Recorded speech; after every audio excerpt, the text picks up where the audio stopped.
New Thought Media Network.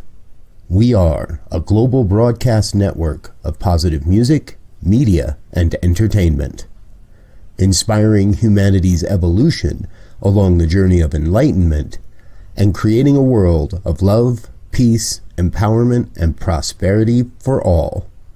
New Thought Media Network. Positively inspiring.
Hi. It's the Practical Prayer Podcast pre-show. Pre-show. Yeah. And my fondness for alliteration. Good afternoon, Carol.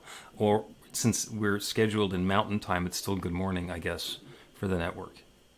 Okay, so hi, everybody. And good morning and good afternoon and good evening to all of you around the world. Yeah. Before getting into the pre-show here, we're going to start the recording of the Practical Prayer Podcast any minute now.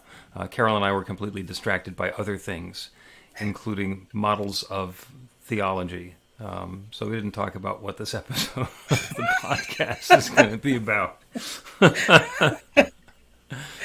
Well, first of all, let me just say this, and we can't conclude what we were talking about before, but we left on a comma, right? So well, yeah, but that's a conversation that started 50 years ago for you, so we've got time. Yeah, but I just got to tell you how much you inspired this whole study. You really did.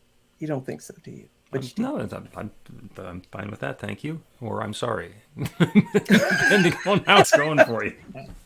Well, on some days I thought, you know what, I should have listened to what he said. I wouldn't be trying to figure this out now.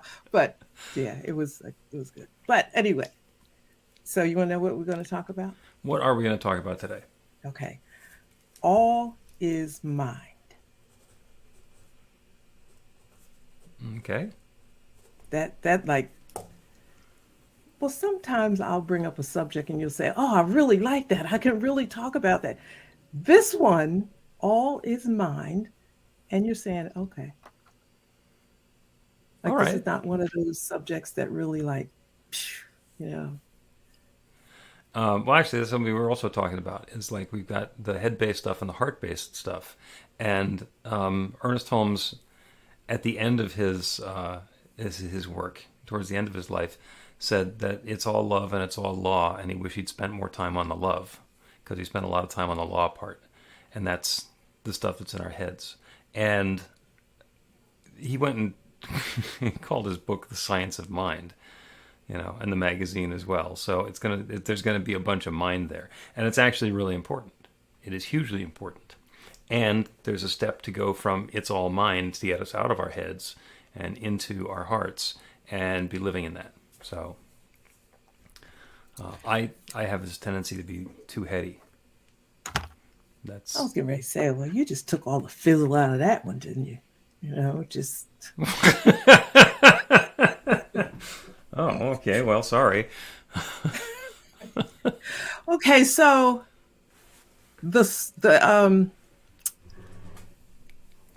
could that be interchangeable or synonymous with the idea of like the soil of the universe?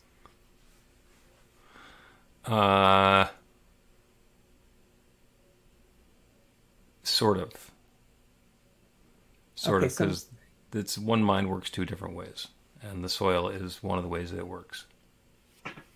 Okay, so maybe we'll sort that out on the. We will sort that out. Oh, there is plenty of content here. There is tons and tons of content here.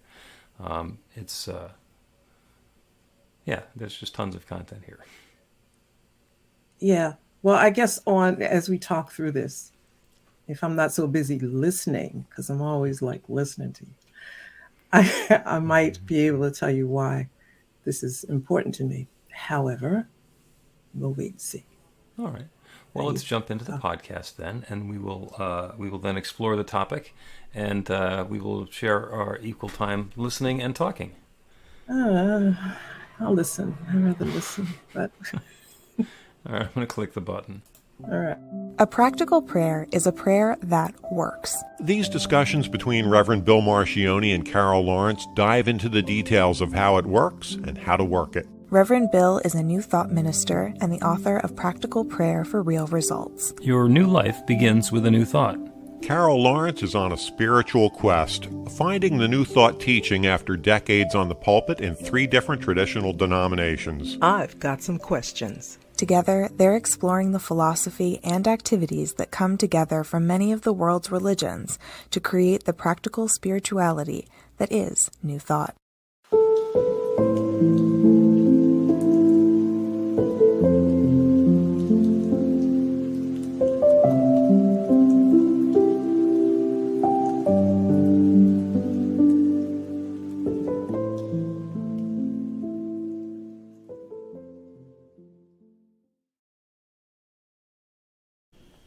Welcome to the Practical Prayer Podcast. I'm Carol, here with Reverend Dr. Bill Marchiony for another amazing conversation.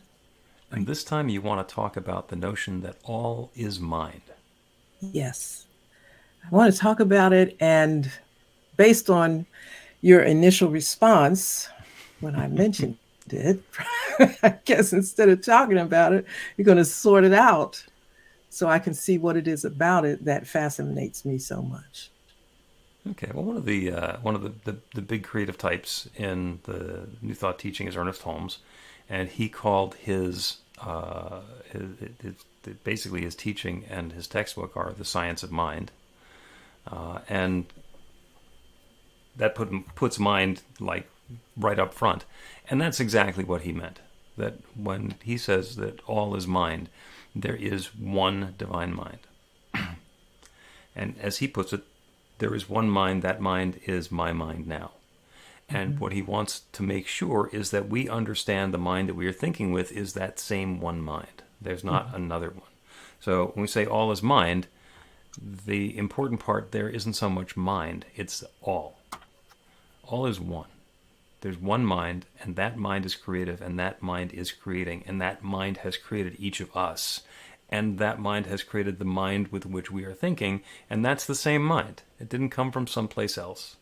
It is a subset of the infinite mind, but it's the same one. We are not separate and distinct from that one mind. Okay, that's good. That was totally my understanding. But when your response made me think before we came on, is he going to say something else? Because like, hey, I've been operating on this, and this has been working great for me. Of course, when I first found Science of Mind, I didn't understand. Actually, I read Charles Hannell first, and he talked about it, and it just was absolutely not clear because I didn't have the proper foundation that I needed. So mind, the way I distinguished it, is mind with a capital M, which means that's divine as opposed to, the little mind or whatever with the small m. Right.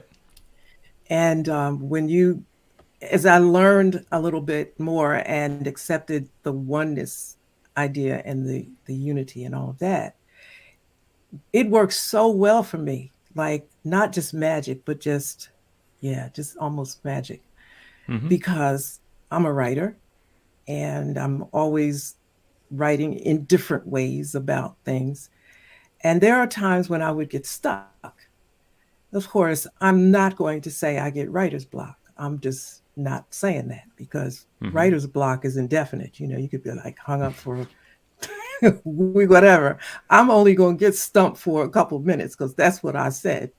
And when I understood mind as expressed through what I understood as Ernest Holmes' perspective of it, I thought, okay, whatever I want to know or understand is in the mind of God, and this is my mind now, right? This is Mm-hmm. so, and so then I envisioned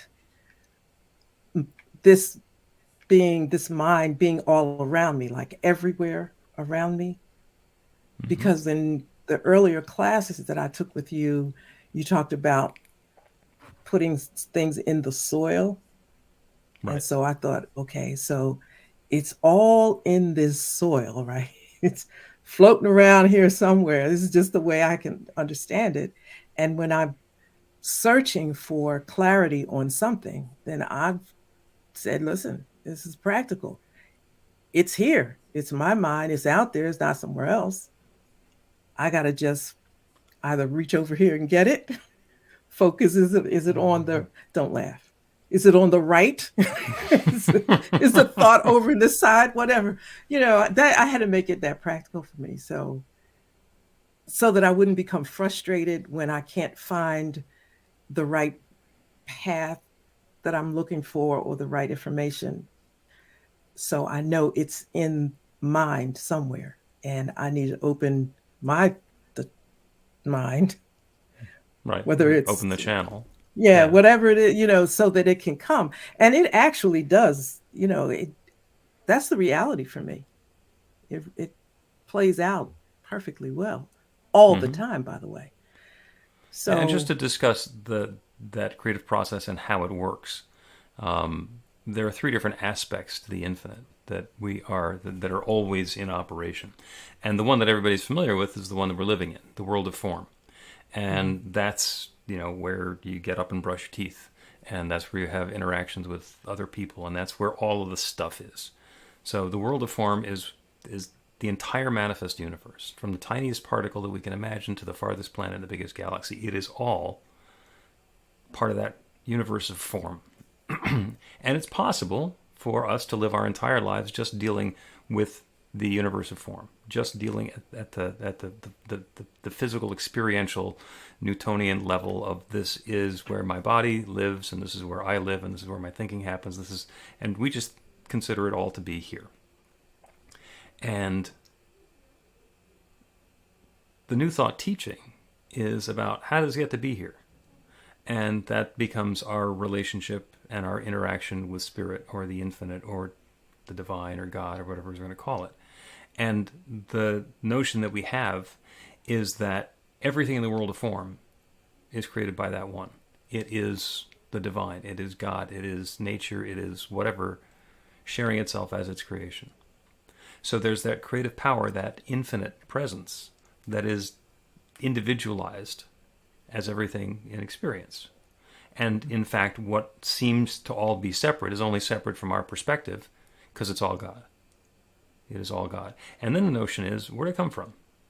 Well, that's where the mind part comes in. The parts that are not apparent to us from our five senses, because we don't have any way of detecting them, is the fact that there is a creative law. And that creative law is creating everything. When that creative law is told to create a new experience for Carol, it does. It responds. It says yes, and it does. When that creative law is told to invent space travel, the answer is yes, and it does. And stuff happens in the world of form that we're experiencing. And suddenly, where there was no space travel before, now there's space travel. And then the question becomes, well, what is it that's directing that law? What is it that's directing that creative process that is creating everything in our world of experience? And that's mind. That is what we call consciousness. That is the level of intentionality, where that one infinite mind, that divine creative presence, that infinite intelligence, has the ability in consciousness to set an intention, whether it's let me plant a flower or let there be light. It's the same. And on that cosmic level, the creation of the universe level, it was that one infinite creative power, that one mind that said, let there be this manifest universe. And the law said yes, and it started expressing and unfolding and revealing itself as the manifest universe. And maybe there's evolution going on. Some people like to argue with that, so let's just leave that aside. There's definitely growth going on, because there was a generation before my generation and a generation before their generation. We have books, we have stories for a bunch of it. Well, a little bit of the recent part, we have videos or movies or pictures or writing. But it's been going on for a while, and the time unfolds and things happen, the interactions happen with each other, and it continues going. But that is all that one infinite creative power continuing to reveal itself. So when we say all is mind, it all started as that divine power and presence, that infinite intelligence saying, I'm going to do a universe. And everything is coming from that. So everything that exists is that one mind sharing itself in a different way. Mm-hmm. That was not concise, but hopefully I captured it for you. No, you did. It was excellent. Thank you so much. But it's like, it's beautiful,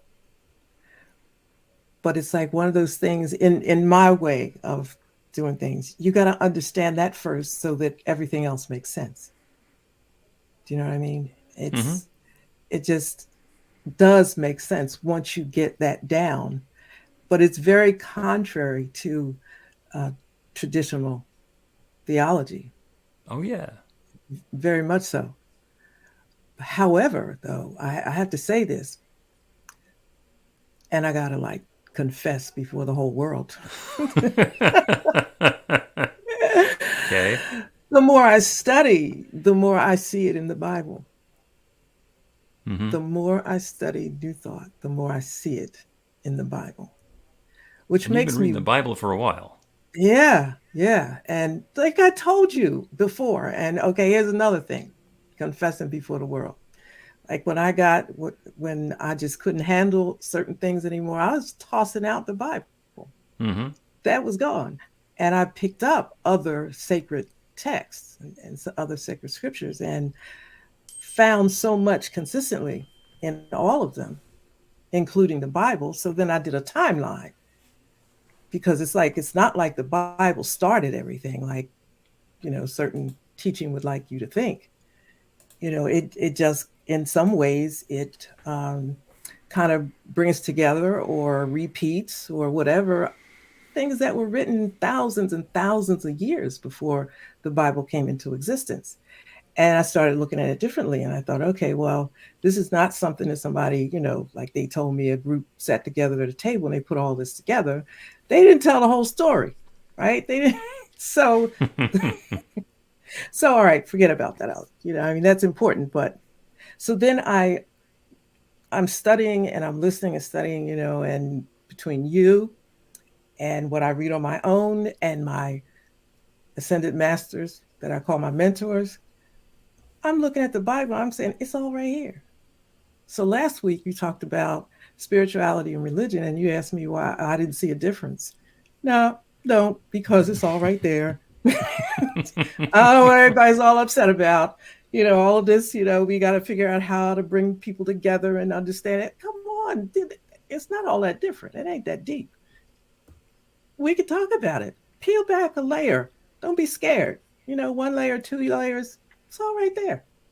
Yeah, and we can, but if you start with the assumption that you know what the Bible is about, and you read through it from that perspective, as you have noticed for 35 years on the pulpit, that you can tell the story that you want to tell pretty consistently, and it's only when you're ready to understand it from a different perspective that you get to see the other stories. Okay, exactly. But here's what I absolutely believe. At some time, sitting in that pew, you had a question. A couple of questions. Maybe more than a couple of questions. You let it go. But they stick there in your mind. Maybe it's something is disturbing your peace, or whatever. Peace is the thing people are really into. Like they talk about prosperity and money, but everybody wants peace of mind. And it maybe, just maybe, your peace is disturbed by unanswered questions. How about that? And you don't have to make any big, deep decisions, but maybe something that's, causing you a little bit of, hey, yeah, I really wonder about that. Hey, check that out. I'll tell you this. When I was serving in the United Methodist Church, this is in the 90s, the big thing was homosexuality in the church, and everybody's just going all ballistic over that. And I'm thinking, I don't see what's wrong with y'all. Like, why are y'all all upset over this? It's not like this is anything new. And then why are you acting like this is something from outer space? Okay, it's come on, let's just be fair about this. You can't tell me the people that were opposed and being ugly about it didn't have a question. Somewhere along the line, if you're hanging out with spirit and God, or whatever you want to call God, and you're, all religious and sort of religious, that thing had to bother you somewhere along the way, that maybe the way we're treating these people is not right.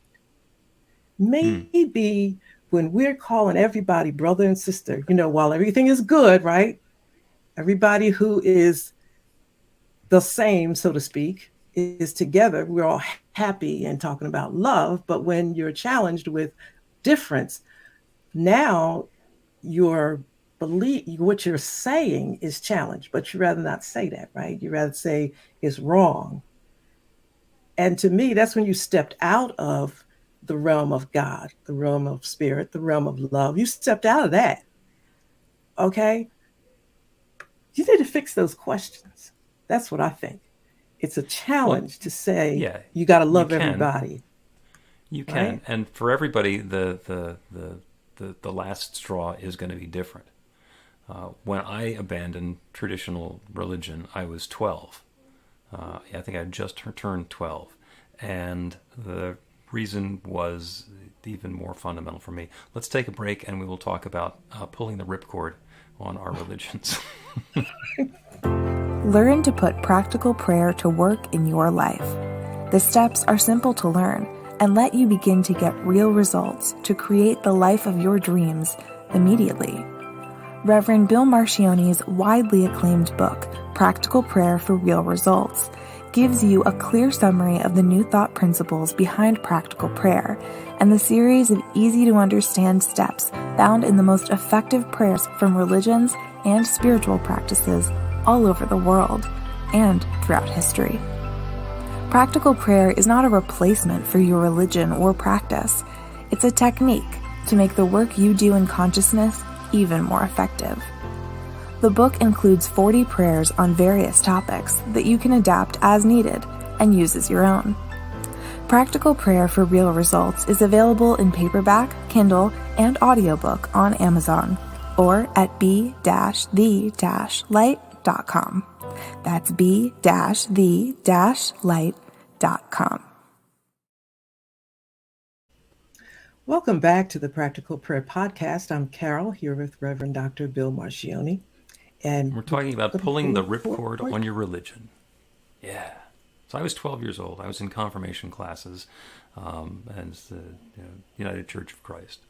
And there were volunteers. My friend's dad was teaching the class, and there's other people in the church who were doing this. And they're answering all of our questions and giving us very sound explanations about why the stuff that they're teaching us from the Bible and from our tradition are all true.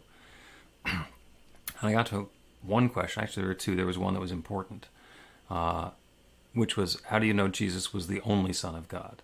Mm. And they said, you just have to take that on faith. And I said, everything else you're teaching me is based on that being true. You have built a house of cards on top of something that you say, I just have to believe you. So you haven't proven anything. And this, to me, there's no difference between this and complete hypocrisy because you haven't explained anything. Mm-hmm. And furthermore, you're not going to try to explain anything because you're just claiming that I have to accept it as true. Oh, you were a gutsy kid. Well, it's like there's some things that when they're obvious to me, it's like, what am I going to, I couldn't pretend anymore. So I told my parents, I can't pretend anymore. They said, oh, you shouldn't go.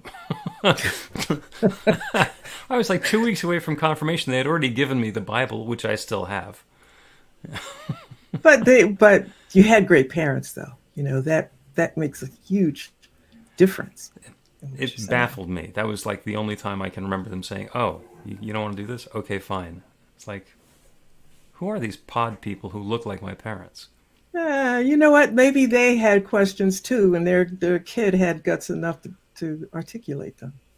Well, I came to understand in hindsight or afterwards, because there was part of the story that I didn't know, is that my mother and her family, when they escaped Nazi Germany in 1939, had been Jewish before they left and had embraced Christianity. It was a blended family, so they already knew all of the language and all of the holidays and stuff. But they embraced their Christianity because it was really dangerous to be Jewish. And so there's my mother. She was 8 when they left. But I think it's pretty difficult for somebody who's Jewish to not know it by the time they're 8. But she wound up teaching Sunday school. So to me, I was in her class. And so the willingness to go with the truth that you believe, I think that probably informs why there was that much flexibility in my spirituality and my choice of religion, rather than somebody who's like, we've always been Baptists, of course you're going to be Baptist, or Jewish, or, fill in the blank. Because when you come here, you don't get a whole choice. You just you just roll right in. And nobody along the way, which is interesting to me, nobody along the way says these simple words. This is one perspective. You never hear that. This is all there is. And when you feel constrained by, like being in a box, this is all there is.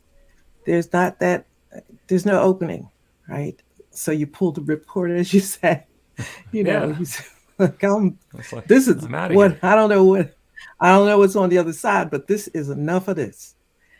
And I say that respectfully, really. There are some times that I'll sound like I'm not bashing anything. I'm just saying that there's more to be considered. And you don't have to believe it.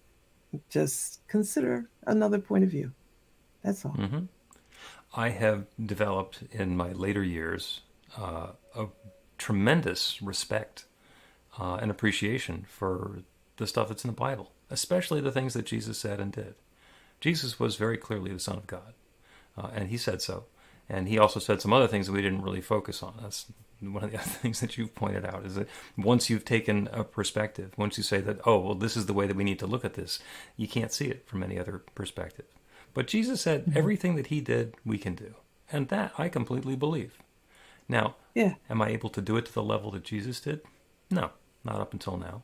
Although there's been some absolutely awesome things that I've been involved in, which are completely inexplicable, ways that I'm using that infinite creative power that creates everything, and I'm using that one mind that abides within me to create something new and spectacular. I mean, we talk about that at New Thought Philadelphia in our Sunday celebrations. Every week we do prayer work stories. This is what I prayed for, and this is the cool thing that happened. When I read the words that Jesus said, I listen to them, of course, now from a different perspective. They aren't words that somebody said, like poetry, and articulated by a God man who is so far from anything that I could ever hope to be, but bringing it in closer and saying, this is a truth that can be mine as well. Maybe not, and you just said, maybe you can't do all the things he can do right now in your life. Okay, but I don't have to do them all right now, right? I don't have to do that right now. All I'm trying to do is manifest this particular thing, or understand this particular thing, or straighten out this particular thing. And the Christ mind, or, accessing that Jesus mind, that Christ mind, or that image, or whatever you want to call it, is all I need at this moment. That's good. And so next, and I don't see it as that big a deal because Jesus said you could do it if he said, see, listen, don't tell me something. I'm like a little kid in that way. Don't tell me something and then say it can't really happen. I'm just kind of saying it. Or it's true, but well, it's not kind of sort of true. Listen, if Jesus says I can do it, then I can do it. Mm-hmm. If I'm not doing it, it's something that I am not thinking properly, something's in the way. But hey, Jesus said it, fine. I'm going to leave it at that because the next thing I was going to say could clearly be misunderstood. Well, then let's go back to talking about accessing the one mind. Okay. Because it's all one mind. And one of my examples is the God calls. Because, God calls 30 seconds. It's a little pithy, inspirational thing. And, a lot of people find it remarkably difficult. They would take days or hours to figure out what their God call would be about and how to get it down to 30 seconds. And it turns out that's one of my gifts. I was in radio and I was in advertising. I can write a 30-second spot. I can write a 30-second bit. The God calls are about 30 seconds long. And rather than slaving over them and figuring out, like, what's the production schedule going to be or any of the rest of that, my process is to say, okay, time to record God calls. And I turn on the recording software and I just go within and I invite Spirit to suggest what the God call is about. And something comes to mind and I hit the record button. And 30 seconds later, well, actually about 45 seconds later, it's recorded. There's a little bit of editing to do because I like to trim them down for my ums and uhs and sidetracks. But it's not an hours-long process. It's a minutes-long process because I am able, in my belief system, I'm owning that I have the ability to access that. And then I'm letting the one mind fill us in and let the recording happen. That is so absolutely magic. It's not really magic, but that's my word because I'm still so enamored with what Spirit has shown me. It's just fabulous to be able to, when you pray, a lot of times you'll say, turn away from the things that are distracting you, the things in the world, and you could gloss over that, but to be able to turn away from everything else and kind of say that I'm in a place right now and this is what I want from Spirit, or this is what I'm doing, and that's what happens. That's a great thing. That's you don't have to pray for hours and hours and days and get other people to pray for you and then hope that maybe somehow, some way it's going to happen. It's like, no, just calm yourself down. It's out there or in there, whichever way you want to look at it, and let it happen, turning away from other things. Yeah. So, and sometimes if it's in our wheelhouse, if it's our gift, then it becomes effortless and astounding to other people. I have on numerous occasions tried to learn to play the piano, and I have been unsuccessful. And it comes to my attention that is probably one of those things that's not in my wheelhouse.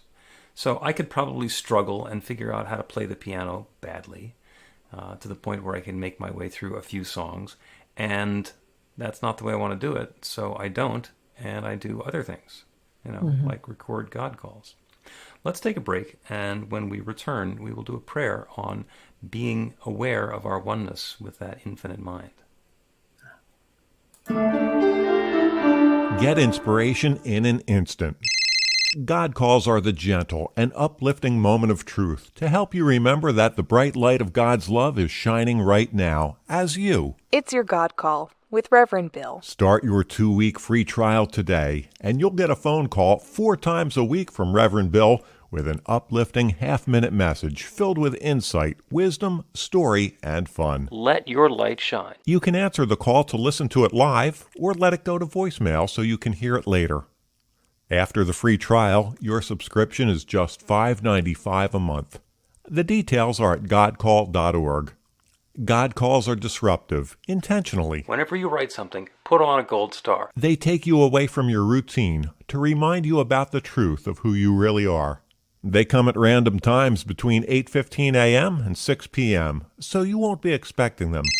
And somehow, the message is exactly what you need to hear at the time. Magic is loose in the world. It's a moment of motivation in the middle of your day. Find out more and start your 2-week free trial now at godcalled.org.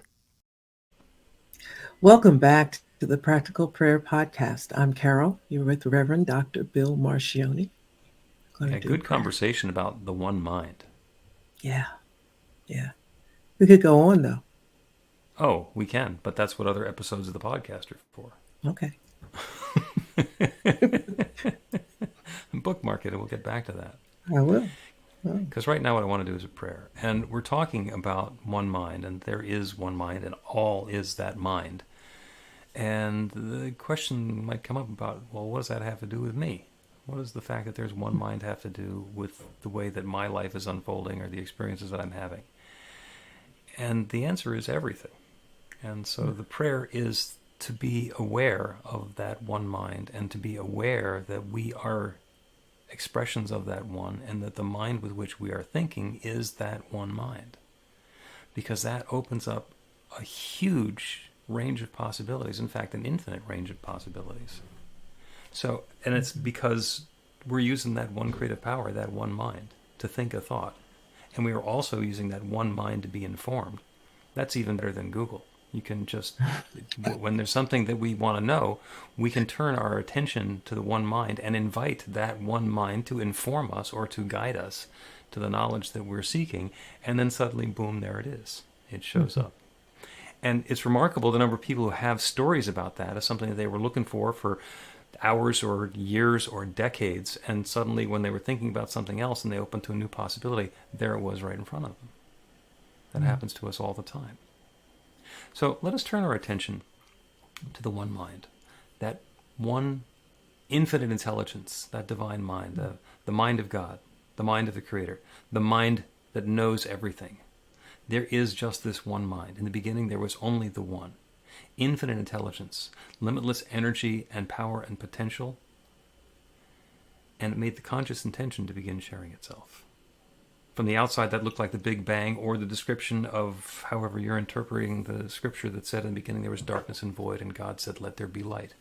That one set the intention, let there be. And the creative law began responding immediately. That infinite creative law said yes. And the light began to shine, and the universe began to expand, and the good and the good and the good continued to unfold. Everything is that one mind, taking its own specific and particular form. Every person, everywhere, is an expression of that one. And the mind with which we think is our own individualization of that one mind. There is no distinction, there's no separation. There's not my mind over here and then the mind of God over there. There's the mind of God that is everything that is everywhere, and my mind, the mind with which I am thinking, that I'm aware of, is my own particular access point to that infinite mind. So there are two things that we know. We know that everything that is knowable anywhere is also knowable everywhere. It has to be, because it's one mind. So anything which I am seeking, any knowledge which I am opening myself to, is available. And that infinite mind, that divine presence, is ever willing to share itself as and through and in me.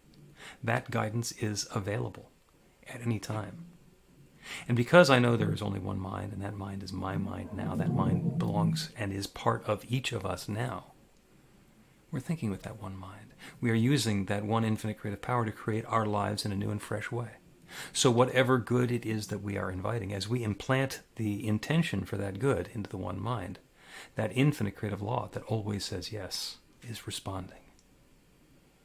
So as each of us sets the intention now, and in subsequent moments, getting clarity about exactly that which we are seeking, which we are desiring, which we are opening ourselves to, that infinite creative power is responding. It's saying yes.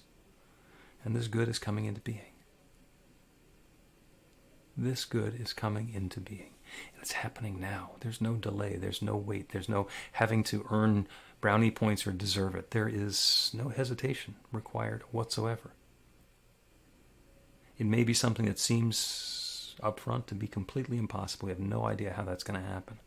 So we suspend our disbelief. We discard our need to know how, our desire to understand the specifics of the circumstance, and set our intention to open to that, the feeling, the tone and texture and timbre of that new experience, and allow that infinite creative power that creates everything to create the new experience for us and to fill us with that feeling. And that's how love unfolds, and that's how growth happens, and that's how the law works. So I'm grateful for the awareness of the law. I'm grateful for the good that's coming into being for and through and as each of us. And I'm grateful for the stories we get to tell about it. And so with gratitude for all of this good, I speak this word on behalf of each one listening. And I release it into that creative law, the one that always says yes, knowing without any question whatsoever that it once again is saying yes. It's saying yes. This good is on its way now. And I let it be. And so it is. Amen. The Practical Prayer Podcast with Reverend Bill Marchiony and Carol Lawrence is a production of BeTheLight.com. be-the-light.com. Where you can find more information about practical prayer for real results. Our theme is by Music of Wisdom. You can learn about the spiritual community of New Thought Philadelphia with daily guided meditations, Weekly celebrations of spirit, and Reverend Bill's classes in practical spirituality at newthoughtphilly.org.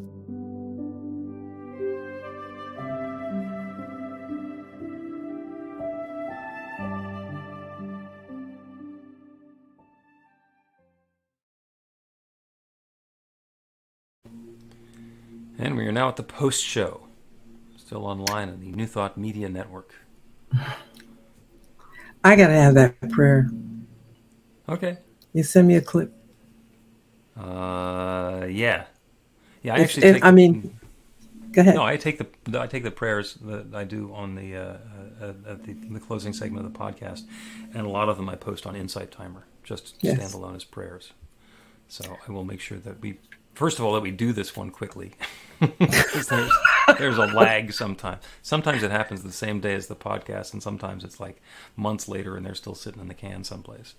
Oh, no, I can't wait months later for that one. I got to, push that one up. That's my lack of predictability. But, production schedule. I make a production schedule and God laughs. Okay. I think I'm paraphrasing something there. All right. But thanks. I really appreciated that one. That's really good. Thank you. And I also noticed that you're starting to try to signal when you're praying. Oh, well, every once in a while, and I've told some of my minister colleagues, I actually got them all to laugh at an executive board meeting by saying, I'm going to start praying by saying, let us pray. And they all laughed. They all thought it was hysterical because they realized that we don't do that. In New Thought, we don't generally start the prayer by saying, let us pray. Is that Oliver? That's my dog is coming into the room. He's very, very hesitant with doors. Oh, okay. So he'll stand outside a mostly open door and kind of knock. Yeah. I thought today was a really good one. Thank you. Yeah, it was a good topic. I love it. And see, the podcast episode, better than you thought it was going to be based on my lukewarm reaction when you first brought it up. Yeah. Between the time I brought it up and, you played the intro and all of that, I thought, maybe I better come up with something else. Because this one doesn't seem like it's got any juice in it. Just for me. And probably, there's a lot of things like feeling really hot because I just got finished doing this concentrated writing and all of that. So, but it was great. Yeah, actually, good episode. Yeah. And again, the reminder for the folks who are watching on the live stream, this time pre and post recording are yours. If there is a topic that you'd like us to discuss, or if there's a particular prayer that you'd like to hear, then by all means you can put it in the chat if you're here live, or you can go to BeTheLight.com and send a note from there. All of my contact information is available. And then something wonderful will happen the way that you want it. Yeah, we'll go with that.